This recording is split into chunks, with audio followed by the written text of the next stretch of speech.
Iraq economic news and points to ponder Thursday afternoon, the 12th of June 25. Listen to the full version on the official dinarreport.com website and become our supporter on Patreon.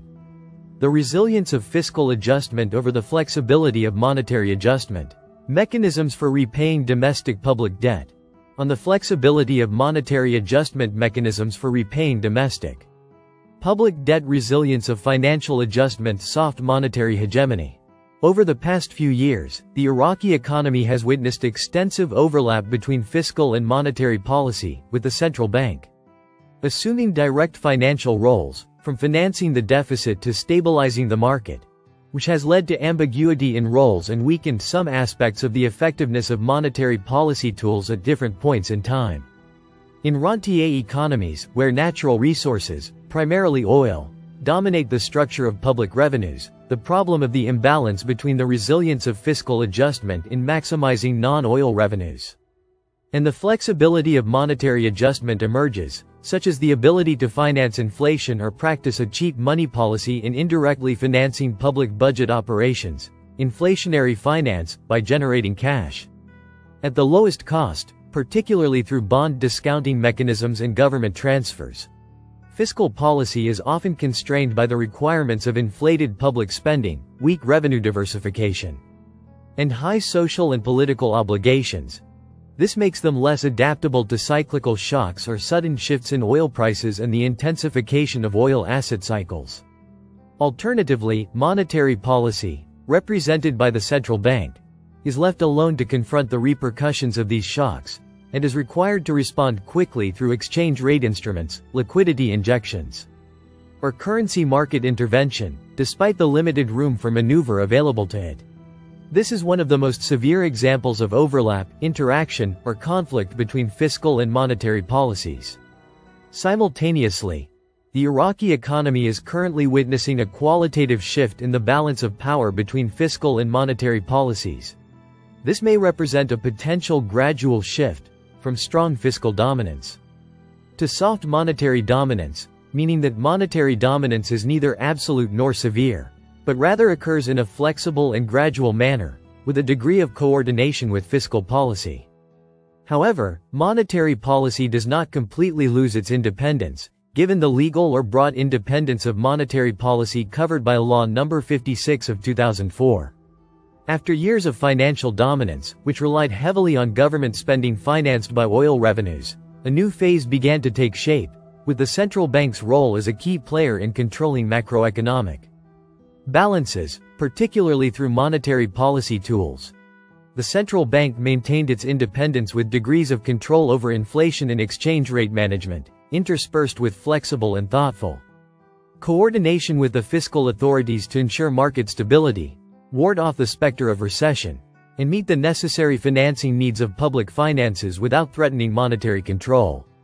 This shift is evident in the disciplined independence of the central bank in formulating its policies, its regulation of financing the fiscal deficit through monetary expansion, and the adoption of sometimes stricter and sometimes more flexible measures to control public liquidity and inflation, even if this conflicts with the expansionary objectives of public finance.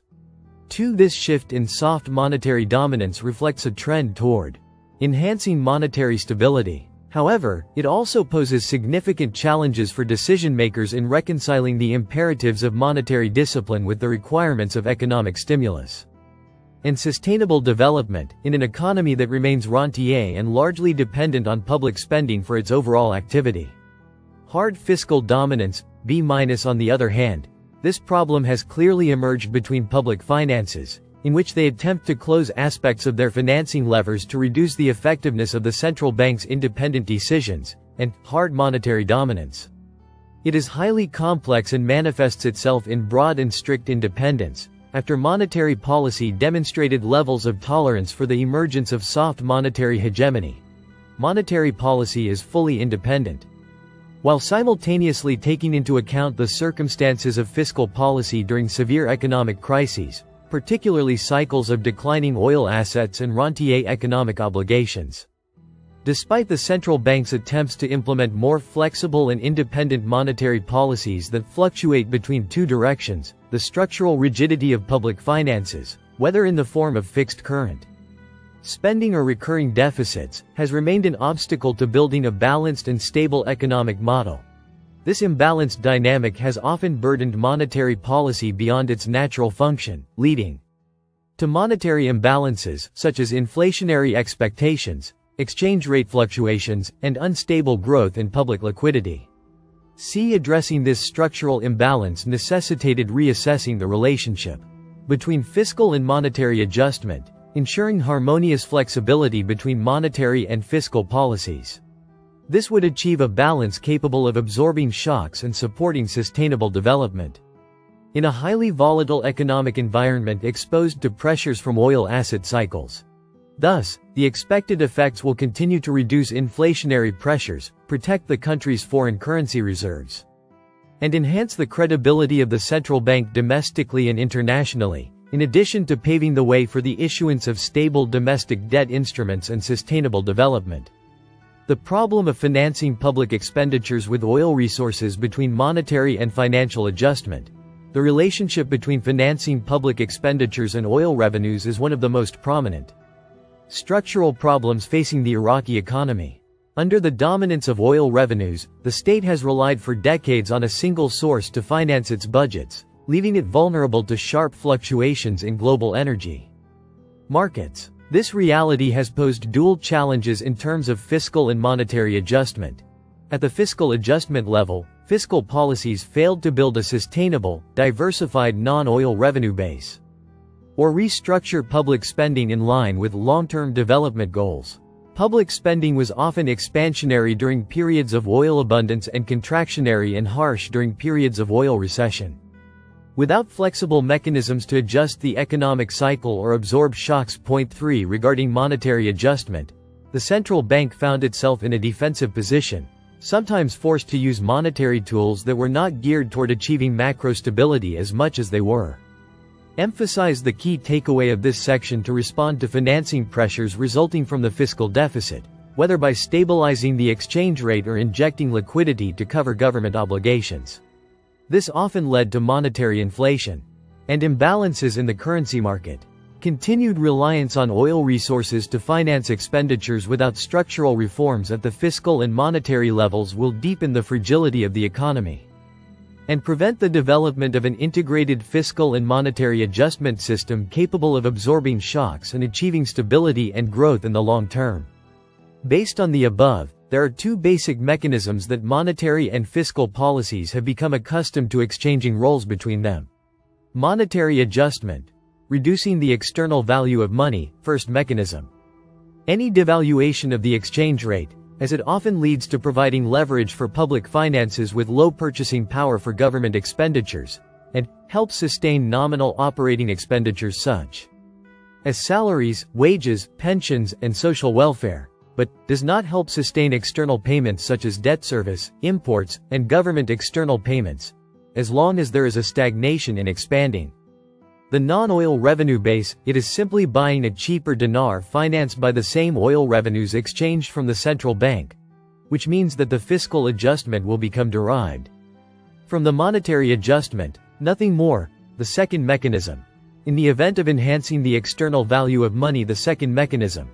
In the event of a monetary adjustment to counter inflationary pressures and expectations, meaning there is a nominal adjustment, public finances will increase the purchasing power of their public expenditures in exchange for a decrease in budget revenues. In the nominal dinar, this will be achieved by using fiscal mandates again to maximize non-oil resources. Public finances will be forced to borrow from the government banking market, particularly the largest financial market in our country.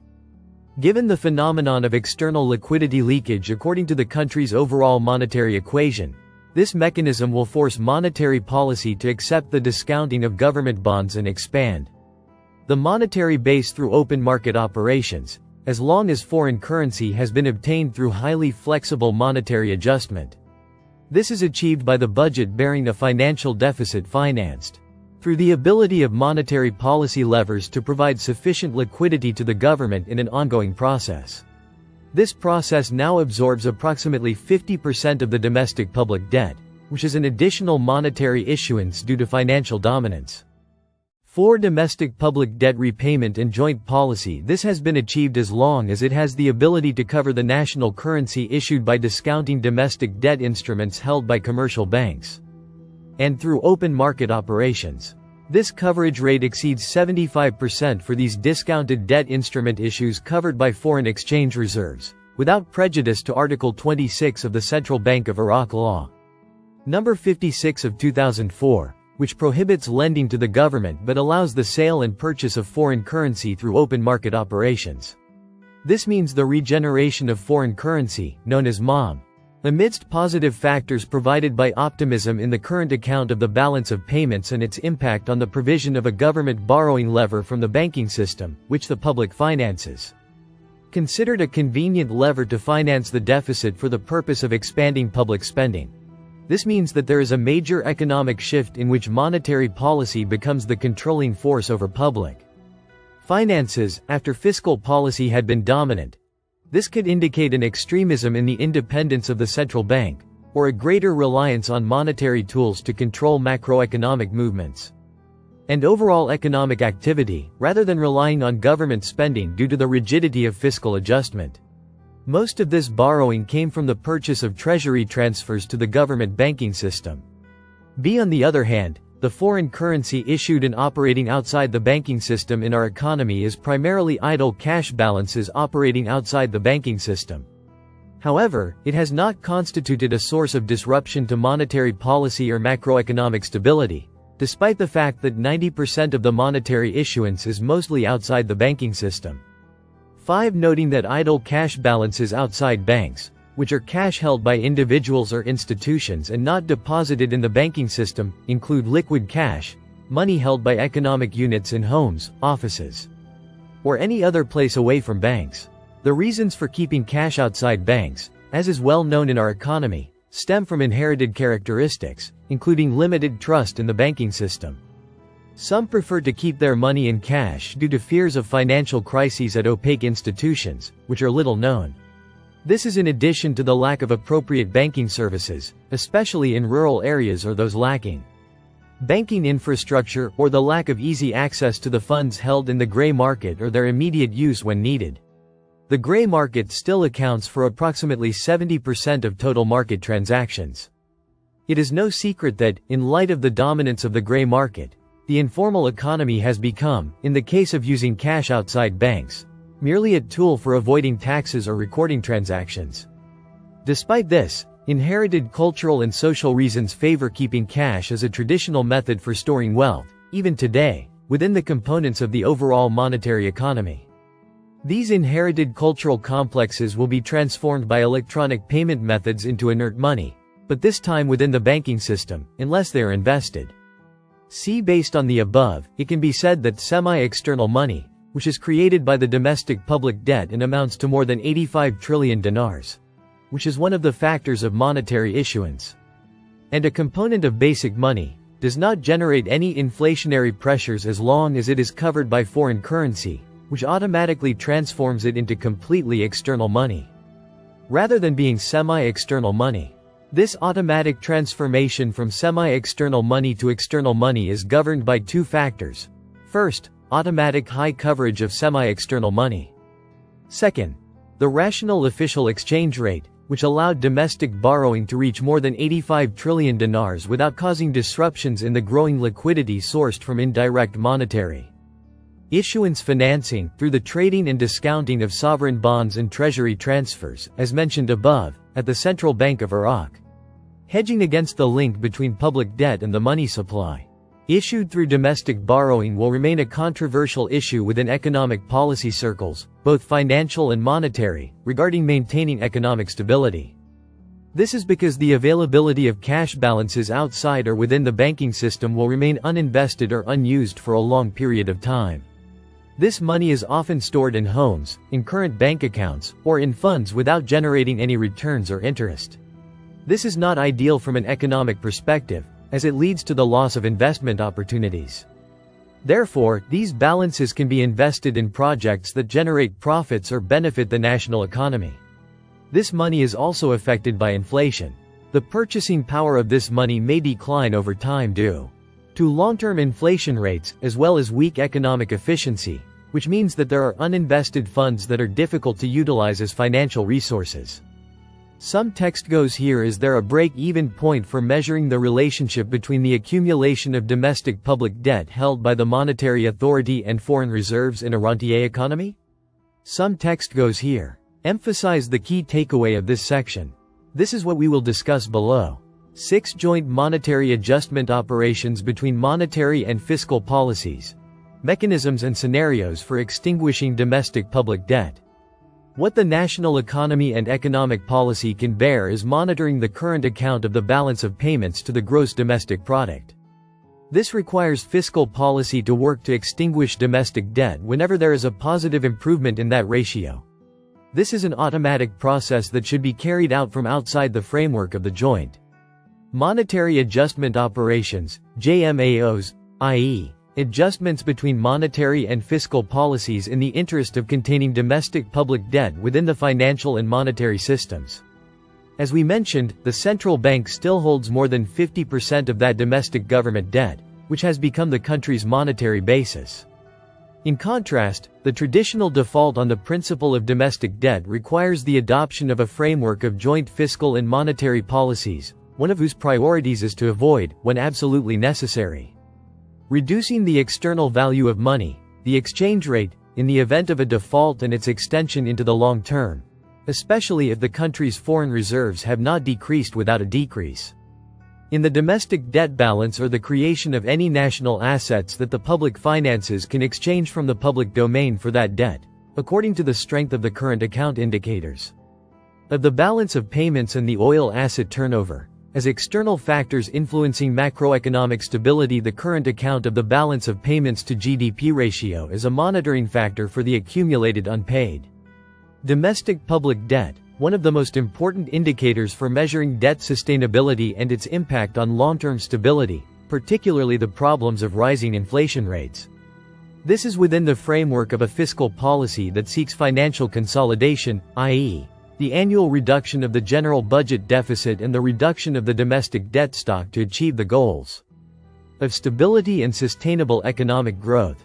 In this regard, and in order to adopt common principles between monetary and fiscal policies to gradually extinguish the domestic debt, the following solutions can be adopted. Fiscal adjustment, which is considered one of the adjustment methods. The first, start by extinguishing the accumulated domestic public debt on the bank's balance sheet.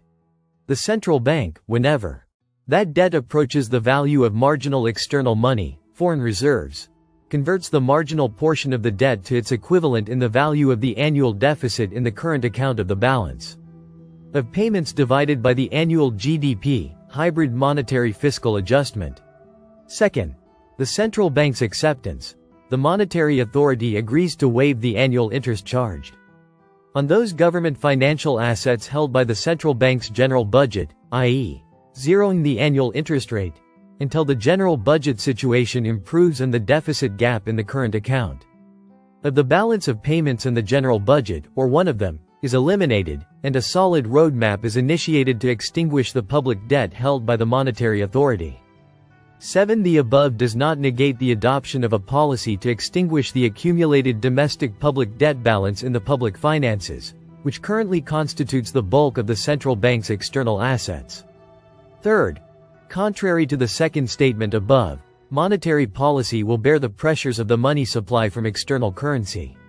If foreign reserves decline, this occurs when the value of issued foreign currency exceeds its equivalent in foreign reserves or assets. This results in two dominant or pressuring trends facing monetary and fiscal policymakers, who face 3 possible scenarios. First, debt inflation swap. Devaluation of the currency and repayment of domestic public debt. This is the process of exchanging debt for inflation in order to finance the general budget and extinguish part of the debt. Monetary adjustment, also known as monetary adjustment, is often considered one of the worst types of financing, due to the negative price effects it leaves on overall stability. Scenario 2. Waiver of the debt amortization share based on a percentage of the central bank's annual profits. This is considered good governance of monetary policy, given that the central bank's capital is based on allocations from the general budget, and the general budget is responsible for the sustainability of the central bank's general budget capital, in accordance with Law No. 56 of 2004. Scenario 2. Finally, if the two scenarios above failed to fully repay the accumulated government debt on the central bank's balance sheet, the remaining government debt will be exchanged for real assets, which the monetary authority will use as effective assets in supporting monetary stability. Monetary adjustment, waiver of the monetary adjustment aspect, is therefore considered fair for monetary policy. To bear the burden of this debt, through annual profits, at a proportionate rate, before fiscal policy is able to waive its real assets for the benefit of the monetary authority's balance sheet to extinguish half of the public finance debt. Fiscal adjustment, which is an optimal collaboration between monetary and fiscal policies to contain domestic debt sustainability problems, for relatively long periods, may constitute a constraint on the sustainability of stability within the framework of achieving monetary and fiscal policy objectives. This requires adopting the following solution scenarios. First solution scenario. This is the easiest scenario, which requires engaging in high inflationary financing by reducing the external value of money, equivalent to sustaining 75% of operating expenses, to extinguish the domestic debt, in exchange for this stability and in the interest of maintaining foreign reserves at the red line. This is a strong or gradual shock approach. However, it is a solution that is politically and socially unacceptable in most cases. 8. The second scenario is the preference for strengthening monetary policy. This is when public finances abandon their possible fiscal adjustments in favor of more flexible monetary adjustments. This represents a sharp political shift from fiscal dominance to monetary dominance. This is constitutionally unacceptable, but it is politically unacceptable. In a rentier country that relies on oil revenues to finance public expenditures by 90%. This is especially true when the central bank refuses to finance the fiscal deficit by printing inflationary finance. The dinar, and adheres to strict monetary measures even if they cause financial distress for the government, represents a shift from financial dominance to monetary dominance. This scenario entails granting the central bank broader powers to combat inflation and control the currency market through a. Establishing a more flexible exchange rate regime, b. Using open market tools with greater efficiency, circa regulating the central bank's intervention in government financing. The third or final scenario, dual adjustment strategy. This scenario is based on a combined dual adjustment strategy. This scenario is determined by combining the first and second scenarios, by reducing financial dominance and transforming it from a state of complete abolition to a state of accepting partnership with monetary dominance at an equilibrium point that is politically, economically, and legally acceptable.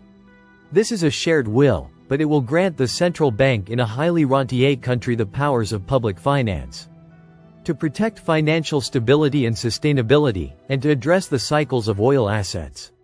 This comes at the forefront of which is the ownership of real government assets that are immediately converted into financial assets and gradually become components of net wealth on the bank's balance sheet. The central bank and market partnership mechanisms in the debt equity swap process. This is a financial arrangement in which a portion of a state's debt is converted into equity, shares, for assets. It is often used in common cases of financial restructuring, bailing out public companies, or even settling state debt to extinguish the central bank's holdings of government debt instruments and reduce the burden of domestic public debt. 9. Conclusions and recommendations. Although the third scenario for extinguishing domestic public debt remains more politically and administratively challenging, it is the most sustainable, especially in light of the increasing pressures on public finances, and the Iraqi economy's need to develop flexible tools to address crises and reduce its dependence on oil fluctuations. This scenario will achieve a true balance between fiscal and monetary adjustment, leading to prudent management of the economic cycle and providing space for development spending, free from rent-based fragility. However, this does not preclude the implementation of parallel fiscal and monetary reforms within a comprehensive development framework, through linking spending to a truly effective benchmark oil price. This prevents excessive spending during periods of high oil prices, reducing the risk of deficits when they fall. It also provides reserve resources that can be used in times of crisis, price declines or disasters. It also provides financial consolidation and makes fiscal policy more stable and predictable. Fiscal consolidation enhances fiscal discipline. It also requires the importance of establishing a sovereign wealth fund to isolate oil surpluses from current expenditures, as many countries have done, including Norway and other oil-producing countries. Continued close coordination between the Ministry of Finance and the central bank within a professional higher committee for economic policies remains a necessary condition for achieving the goals of stability and sustainable development in our country. Achieving financial and economic sustainability within the framework of what is called the country's economic vitality, which is usually expressed optimally by the standard of non-oil primary fiscal balances. The non-oil primary fiscal balance, NOPEF, is a financial indicator used to assess fiscal sustainability in oil-producing countries. It measures the surplus or deficit in the general budget after excluding oil revenues and before calculating debt interest payments. Listen to the full version on the official dinarreport.com website and become our supporter on Patreon. Source: Dinar Recaps.